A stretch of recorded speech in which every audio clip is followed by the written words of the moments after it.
It's been almost 2 decades since we started our journey to educate and help you take action so you may better manage your financial future. Our goal is to help you accomplish your life's purpose. This podcast reveals financial tips, strategies, and insights that will help you to set your financial goals and guide you along the way. This is Managing Your Financial Future, brought to you by the advisors at Lucia Capital Group. It is Managing Your Financial Future. You know why I know the title of this podcast, Rick Plum, is because it just said so on the open. I almost called it Bucket Strategy Investing. Where it was did an old show. It was an old show. It was a great old show, though. It aged well if you go back and listen to any of those. It did. I except for some of the numbers where we said, obviously, and some of the tax we laws. said, can you believe the Dow is at 12,000 already? I mean, my goodness, whatever. Anyway, I'm Johnny Dean, your podcast host, not your advisor, but my advisor is here, Professor Rick Plum, certified financial planner professional. Oh, we got some good stuff to talk to you about today. Now, Professor Plum, I've said this many times, we record these episodes and then people listen to them, later. When sometimes. they can. Yes, even though we, as they say, drop them. A week or so maybe after we record them, but, people let them stack up and then they might be listening to this. We're recording this here toward the end of February 2022. And so if you're listening to this, and we're today, the last couple of days have really seen the markets not fare so well. Volatility. Well, yeah, I mean that's what happens when you have international crisis. And what appears to be a crisis was the invasion of Russia. Yeah, who knows where we're at now? Well, who knows? But anyway, you would think the markets would have seen this coming, but apparently, so what it's doing is these international events play havoc with the markets. Well, the markets have seen it coming. I mean, if you looked at where we were at the beginning of January till the end of February, even before the troops started going through and starting blowing things up, the markets were down 10% plus, and now they're down a little more as of today. But it's not like they dropped off 10% today. No, they didn't. But what's happened in a relatively short period of time, over the course of a couple of months. But that's what happens when the markets go down. They go down much quicker at a much steeper angle than they go up. If you look at a graph of the movements of the markets, the downtrend is a much steeper slide than the slope going up. Generally speaking. Except for the pandemic. The pandemic, we saw the jump down and the jump back up.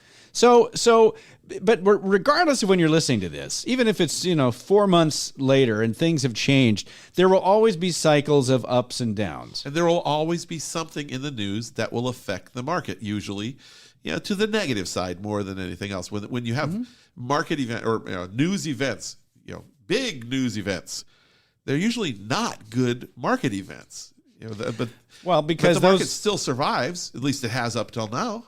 Yeah, and those are often unanticipated. But the point is the cycles come and the cycles go. Now, I am choosing this particular topic to talk about, which is, it sounds odd, it's sequence of returns, but never mind the technical term, because I can almost guarantee you there are several people who retired at the end of 2021, okay?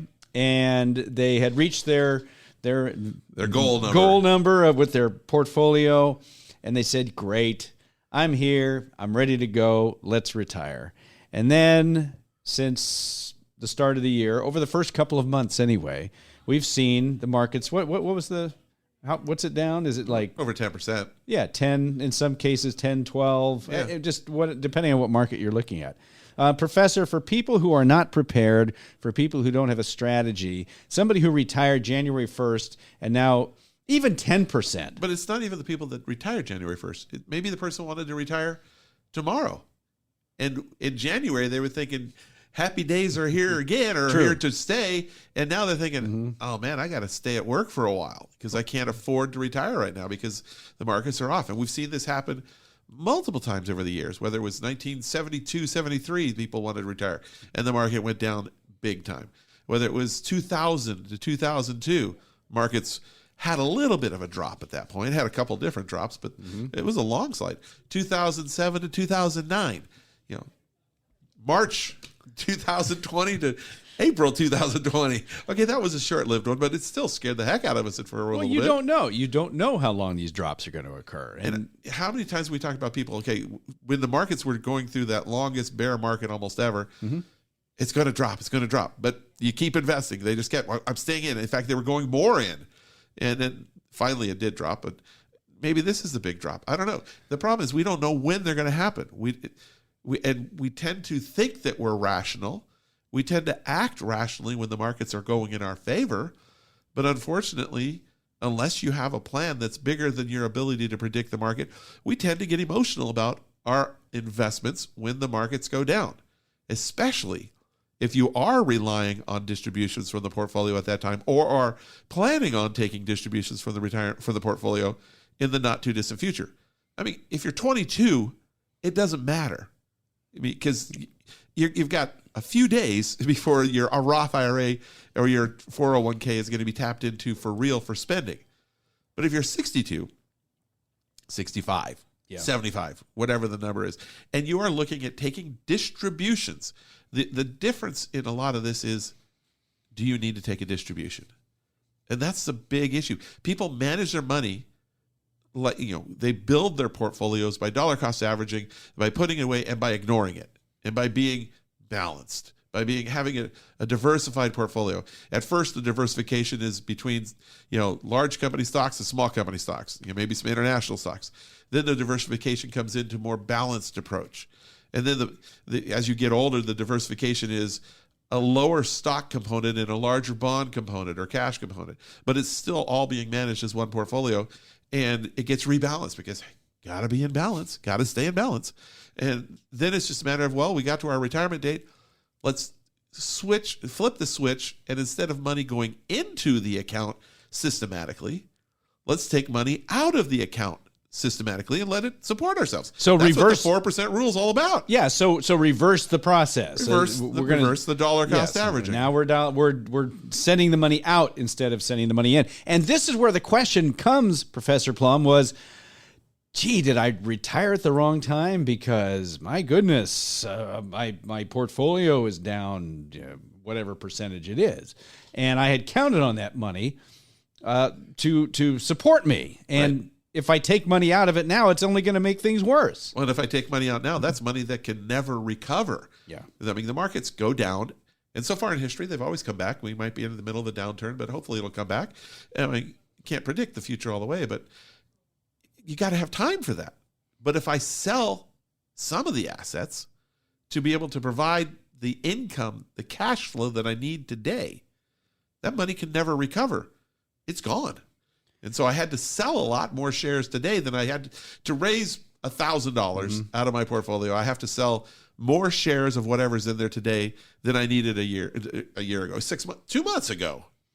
Well, I mentioned this whole thing called sequence of returns. Now, here's the thing, Professor Plum, what people have noticed, maybe you can explain it because you're the advisor here, but how this works, if you start taking money out of your portfolio and your portfolio is going down, the withdrawals that happen and the downturns that happen early on in your retirement or early on in the sequence can have a huge impact on the survivability of your money. Right. It's all about what happens in the early years of your distribution plan.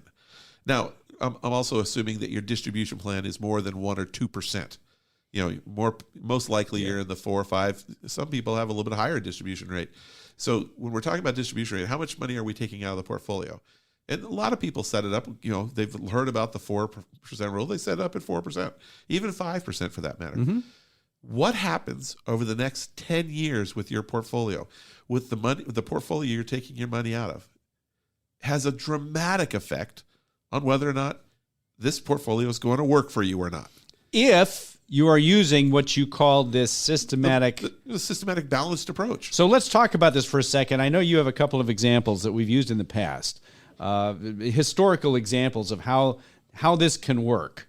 And how it can mess you up. Right, exactly. So let's take two identical portfolios here. I'll let you. I'm going to have you set this up. Now we're going to go back in time, but to do this, we have to go back in time because we have to show a number of years. Because unless you're taking out 50%, you're not going to run out of money in 2 years, even if, so we go back to some time, and this will work with the 70, not 70 years of age, 1970 forward time frame, 2000 forward time frame, even 2008 forward time frame, which doesn't even have 20 years yet, but we're getting there.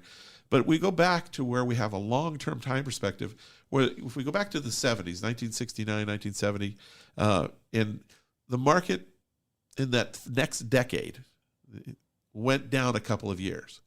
They weren't even tremendously bad years, but there were down years compared to the beginning of the 80s, where there were not as many there weren't any bad years in the first 10 years. So let's take an example here of somebody who retired, say, in 1969. Right. Okay? Well, John Hancock did a study, and they used a 50-50 stock bond mix balanced portfolio, and they rebalanced it back to 50-50 every year.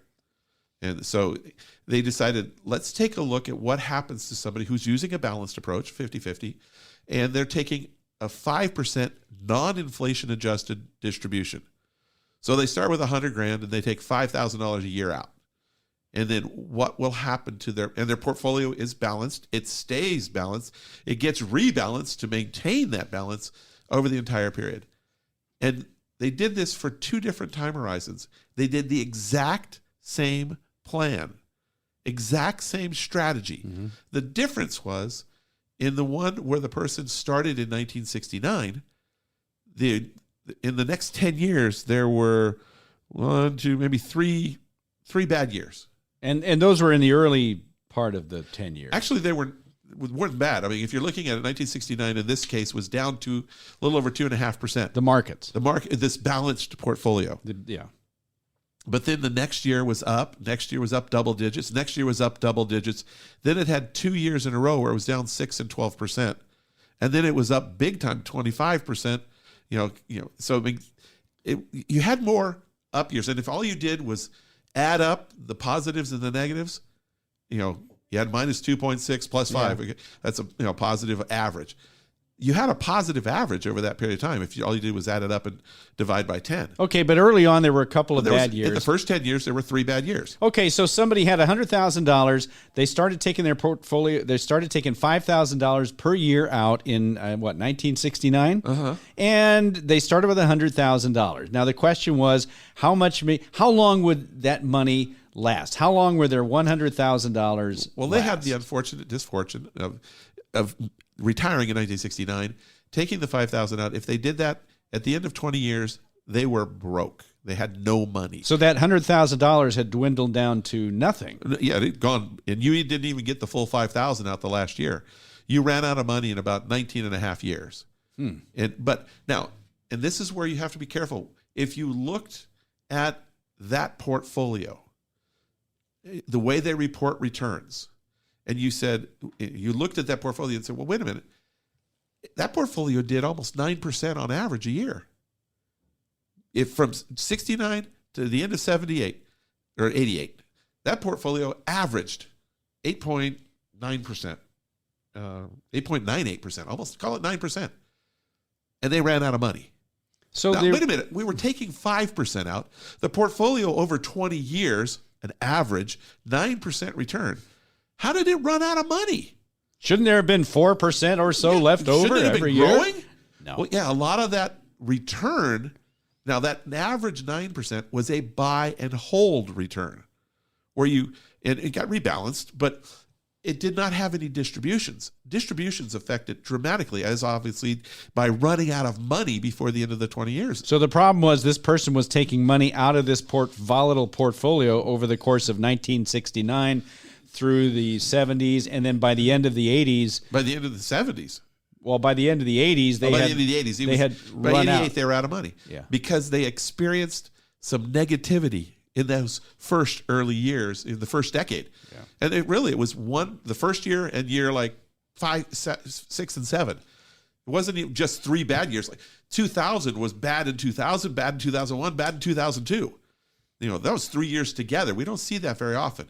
This one was 1 year bad, recover, 2 years bad, never recover. So what happened though? So what we found, the data that John Hancock did was they found that this portfolio, using this systematic withdrawal method, did not fare very well. Now, it did fare well then. Now, if the same strategy was employed 10 years later, or another person had $100,000, wanted to take 5% non-inflation adjusted out of their portfolio starting in 1979. A 50-50, exact same portfolio. Everything was managed identical.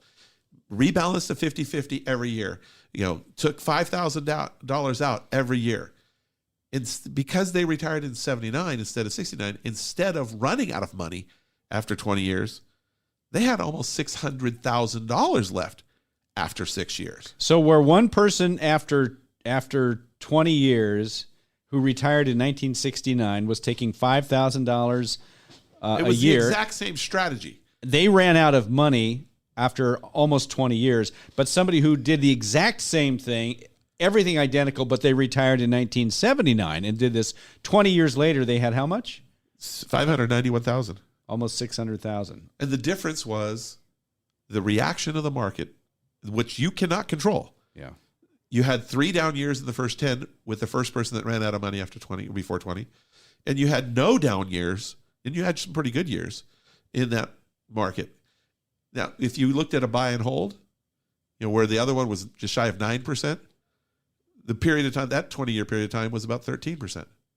Not hugely better. Okay, 50% better, but 60% better. Okay, but the point was here, it's all about what happens in the early part of distribution plans. So they used the exact same withdrawal strategy. It just happened that one had a bad sequence during the first decade of retirement. A couple of bad market years ruined it for them, while the other person who retired 10 years got lucky. They had with a good the sequence. So how do you combat it? Well, this is where the question comes in. How am I supposed to know this? What if I retire and it is the next 10 years, have a couple of down years? I can't predict the future. I mean, this is going to make me really nervous. So, Professor Plum, I guess what it comes down to is if you cannot predict the future, you can at least have a strategy that aims to address either type of market. Right. And so what I did was I went back to that study using their exact same returns. And I said, well, let's be a little bit more conservative. More conservative than 50-50, Rick? Yeah, more conservative. We need $5,000 a year. I'm going to do a very, very simplified. Are you going to try to help this guy who retired in 1969 because he's out of money by the end of the 80s? Uh-huh. So you're going to go back and see, what should this guy... And I'm going to show you what would have cost the person that retired in 1979. Okay, so let's look at the person who retired in 1969, ran out of money after 19 years. Give them a strategy that addresses this. Rather than using just the straight balanced approach and rebalancing every year, let's put a very simplified bucket strategy together for you. We know that we need $5,000 a year. We know that we can't predict the future. So let's take $50,000, half of the portfolio, and stick it in the bank. Now, this is not exactly what you would normally do, but I'm just, trying to be overly simplistic. Now, in 1969, banks were paying what, 4 or 5% on savings accounts? I mean, probably. I have no idea, but so I'm going to ignore those earnings. We're going to put $50,000 in a mattress, a pillowcase, whatever you want to call it, and pull $5,000 out a year. So you're getting 0%. Zero rate of return on half of the portfolio. And I'm going to leave the other half of the portfolio invested exactly like it was in the John Hancock study. Okay, so 50,000 now is invested, going to be not 100,000 invested, 50,000 earning absolutely nothing, and I'm going to take my distribution from that $50,000 portfolio. The 50,000 that you put in the bank in the mattress. And then 10 years from now, obviously my pillowcase will be empty because I put 50,000 in, I've earned nothing, and I took 5,000 a year out. I'm just going to arbitrarily take 50,000 out of the portfolio and put another 50,000, assuming I have 50, and put it in the pillowcase again and buy myself another 10 years worth of cash flow. So let me explain for people who are following this here.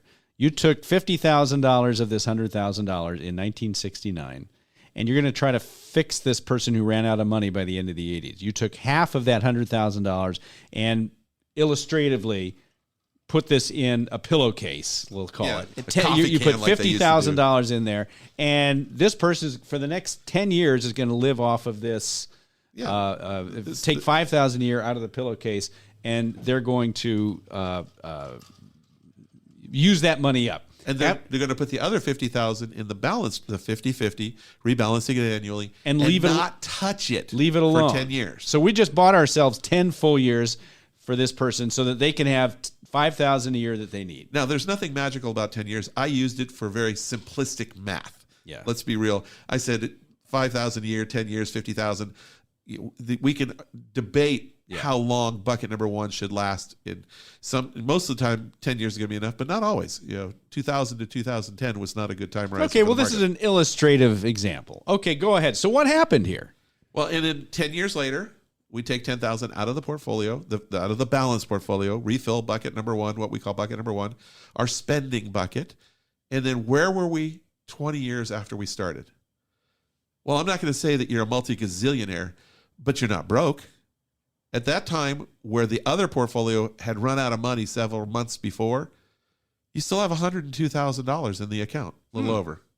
And I've been pulling out $5,000 a year out of the pillowcase. Yes, we emptied it after 10 years, refilled it after 10 years, and I still have the $100,000 to start with. And then we've emptied it again 10 years later. Right. And so by 1989, I'm not out of money like I was. I still have $100,000. It's not. Going out 30 years, I still have almost $200,000. So wait, if I did this from 1989 to 1999, took money out, filled a pillowcase with $50,000 again, and yanked $5,000 a year. By 1999, the pillowcase is empty again. And how much do I have in my invested portfolio? 189.5. This is by your this is your math. No, and the way I did this was I took the full $5,000 out at the beginning of the year. But in the pillowcase, it really didn't matter because it wasn't earning anything. Right. But I took it out at the beginning of the 10th year. I took it out at the beginning of the 20th year, the full amount. I didn't cherry pick dates. Well, no, that makes sense because you would have had to take it out at the very beginning of the sequence. Yeah, so I just took it at the beginning of the sequence. Sure.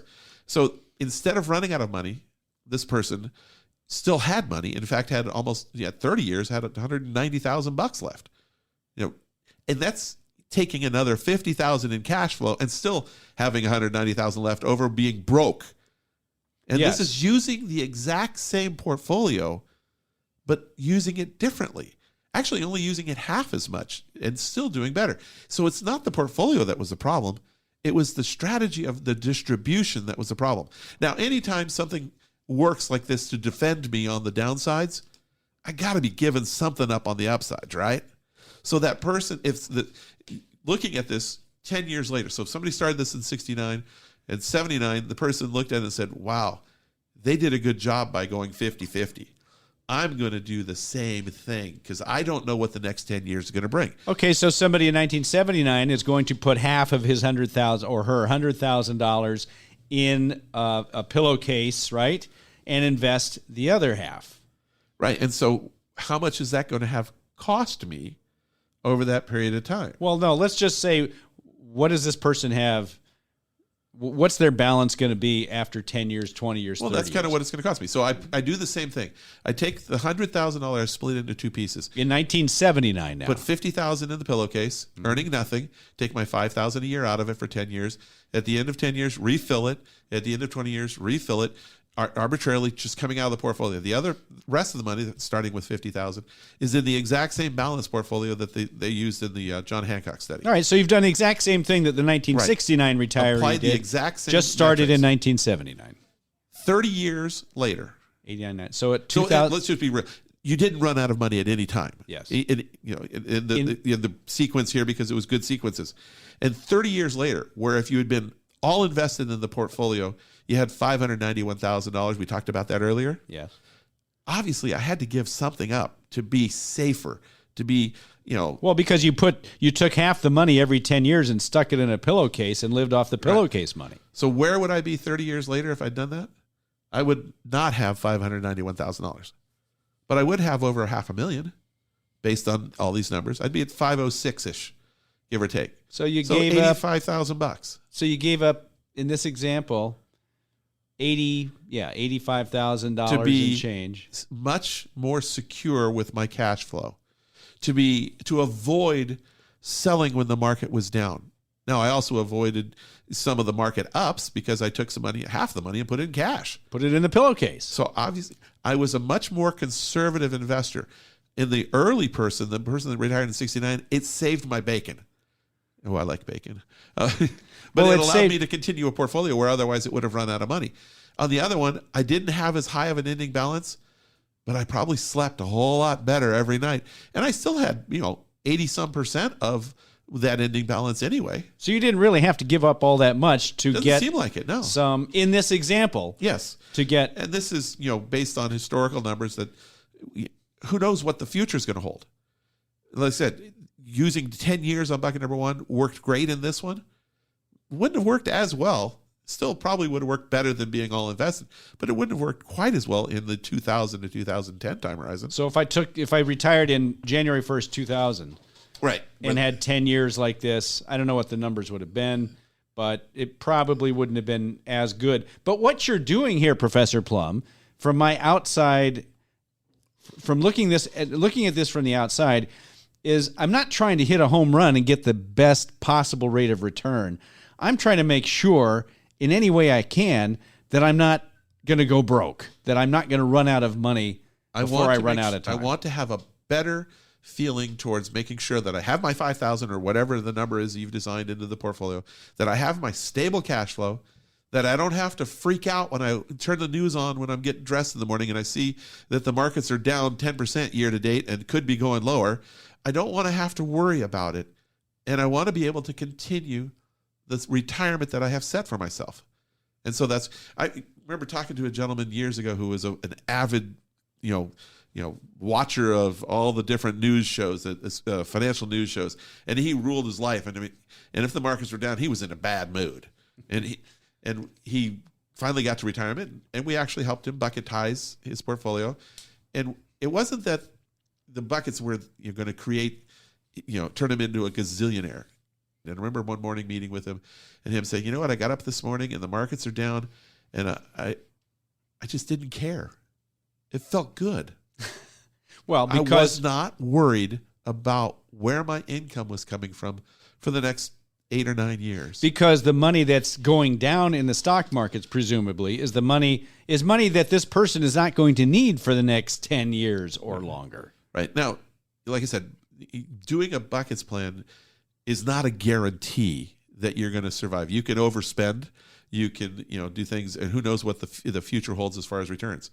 2008-9 time horizon, that balance.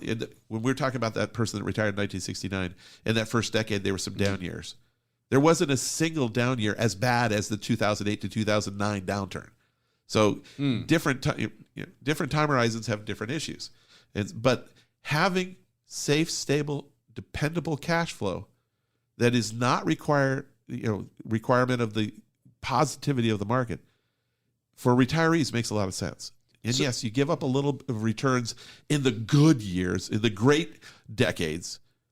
And that's really what, financial planning and having an advisor is not, as I said a moment ago, not so much, I guess, about trying to get a best rate of return and hitting the home runs and finding the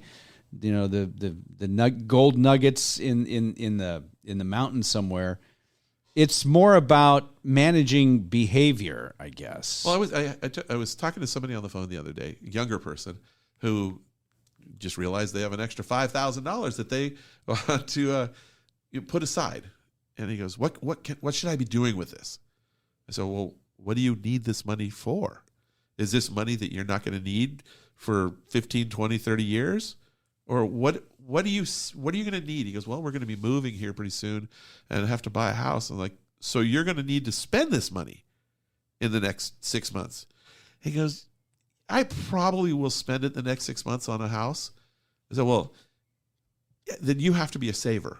You can't really be an investor, because are you willing to come back with, you put the 5,000 in today, are you willing to take the risk of only having 4,000 when the time comes?" He's like, "Oh, that's not a very happy outcome." I said, it could be 6,000 or 7,000, or it could be less than 4,000 or somewhere. could be very much less than $5,000. Are you willing to take that kind of risk? And he's like, I don't know.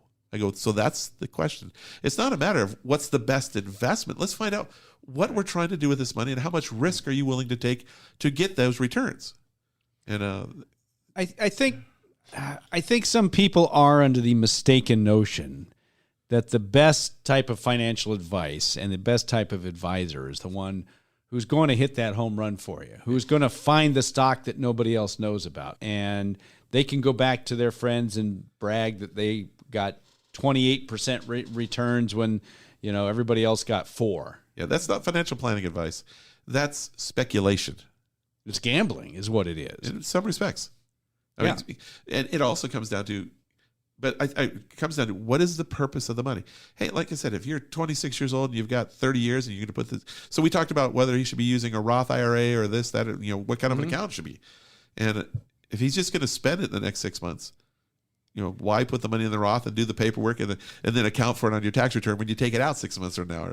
Yeah, it's going to create a little bit of extra work that's probably unnecessary. Yes. And then it came down to what's the probability that you're going to need all of this money or even any of this money. And so we talked about, now if he had said, I might need this money, but it's highly unlikely I'll need it. But, maybe I will. Okay, that's a different game plan too. Now we can afford to take a little bit because it's unlikely that I'll need it. But this is all what your questions to this person were based on time horizon and need and time horizon. Well, they go hand in hand. When, which is the time horizon, do you need this money? In other words, what's this money for? Well, I need it in a year. I need it in 2 years. I need it in 10 years. Yeah, and if you invest it over a year, you've probably got a pretty good chance you'll do okay. Unless you're like me and Murphy's Law rules your life.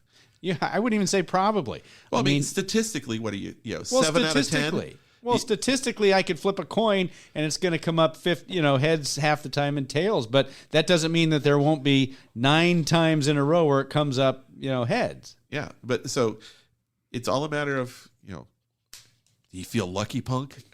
Well, exactly. Well, do you? Yeah. I mean, how many shots were fired? I don't know. And how many are left? I don't know. So you just have to be prepared. And I guess the point again is that that's what Buckets aims to do. Now, we can't predict the future, and then we're talking about speculation. We're talking about returns. When you're a retiree, you don't want to mess with that kind of speculation. And that's why we don't want to have the money that you're going to be spending in the not-too-distant future, in the near future or the even moderate future, at risk of coming back less than what you have. Because when you sell to gain the cash flow you need, when the markets are down, you can never recover from that. The markets won't. And so it's all a matter of function of how you're going to play the game. Yeah. We've said many times that the pain of losing is far worse. Pain of losing money is far worse for most people psychologically than the any joy they may feel in. I think you read the same study I did where somebody equated it that it was a 2-for-1 or a 3-for-1. Yeah. The downside angst is 3 times worse. 2 to 3 times worse than the upside euphoria. Yes. And my thought on that was because even if you do well and you get a 50% rate of return or something that you did, you're happy, but you're thinking, why didn't I do more? I missed out. I should have put everything into that. Well, I mean, you look at people and they go, I got a 9% return. That's okay. Yeah. You're like, 9% return is not a bad return. But tell them they're down 9% over. And they are freaked. They don't like it. So this is what Buckets tries to do and why we talk about this so much. If you want to learn more about Buckets, and a lot of people do know about this, I'll tell you where Buckets really started to shine was, you mentioned 2007 to 2009, during the 2008 downturn. When it really hit home for a lot of people. Right. When the average balanced portfolio, according to Morningstar, was down about 25%. That's the average balanced portfolio. Yeah. Not the average stock portfolio. Those were down a lot more. But the average balanced portfolio was down 20. So a lot of people that use the balanced approach just say, well, when the markets go down, don't spend the money. Well, hey, my budget doesn't work that way. And if I'm retired, I want to do what I want to do while I'm still healthy enough to do it. I've got bills I got to pay. You can't tell me that I can't spend the money. Even if I don't have bills to pay, I've got all my bills covered by my guaranteed income. I've done that part of my planning. But I want to do traveling. I want to do this. I want to do that. That's fun. I mean, it's variable. I could say no, and it wouldn't. There's not going to be anybody coming and ruining my credit score for it. But let's say I'm 68, 69 years old, and I want to do this trip, and now I got to put it off for 7 years or 8 years until the market recovers. Yeah. Well, then I'm 76, 77. I may not be healthy enough. You may not even be around. That's true too. Right, exactly. And maybe I am healthy enough to enjoy it at that point. But, when you start getting out there, it starts getting harder. You want to get in touch with Professor Plum or any of the Lucia Capital Group advisors, talk about your strategy. If you're not bucketized, talk about how it may be able to help you manage what we call investor behavior. Because when markets go down because of world forces, some country invades another country, a pandemic hits. I mean, even if nothing happens and the markets just tank, as they did in 2007. Well, remember the 2011, I think it was 2011, the tidal wave? Yeah. Fukushima nuclear reactor? Yeah. That had a big impact on the market for a fairly short time in relative terms, but it went down 10% plus. But it does. So you want to avoid this. You want to talk to somebody about getting into the position of where this person that Professor Plum mentioned a moment ago said, markets are down. It really doesn't matter to me because I know I've got my income for the next 7, 8, 9, 10 years, whatever it happens to be. Get in touch with them at 800-644-1150.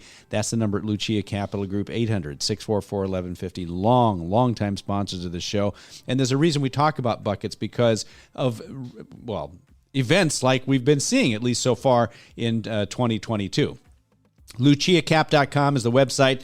There you'll also find a whole lot of different articles and resources and videos and things like that explain what the investment philosophies are, that explain what the bucket strategy is. LuciaCap.com, LuciaCap. Professor, thank you. You're very welcome. And we'll have more to talk about next time. We are already, is this season 8? I think it is.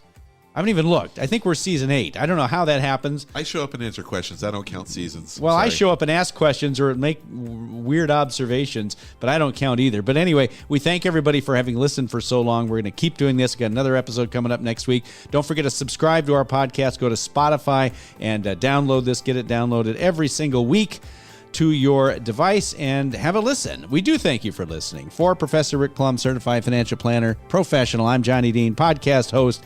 Thanks so much for listening. We'll talk to you again next time.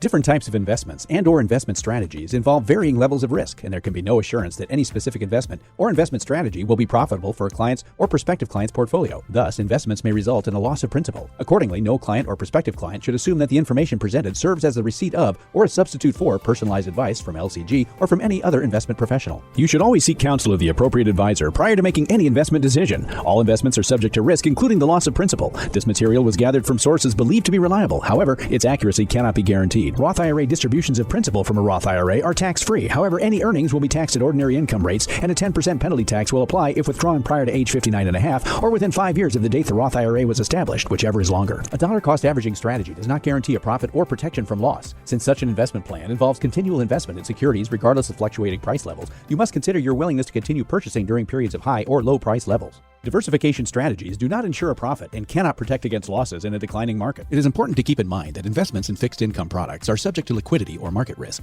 interest rate risk. Bonds ordinarily decline in price when interest rates rise and rise in price when interest rates fall. Financial or credit risk, inflation or purchasing power risk, and special tax liabilities. Interest may be subject to the alternative minimum tax. Treasury securities are backed by the full faith and credit of the U.S. government, but are subject to inflation risk. Examples cited are hypothetical, are for illustrative purposes only, are not guaranteed, and subject to potential federal and state law amendments. There is no guarantee that you will achieve the results discussed or illustrated. Rick Plum is a registered representative with and securities and advisory services offered through LPL Financial, a registered investment advisor, and member FINRA SIPC. The investment professionals are affiliated with LPL Financial and are conducting business using the name Lucia Capital Group, a separate entity from LPL Financial.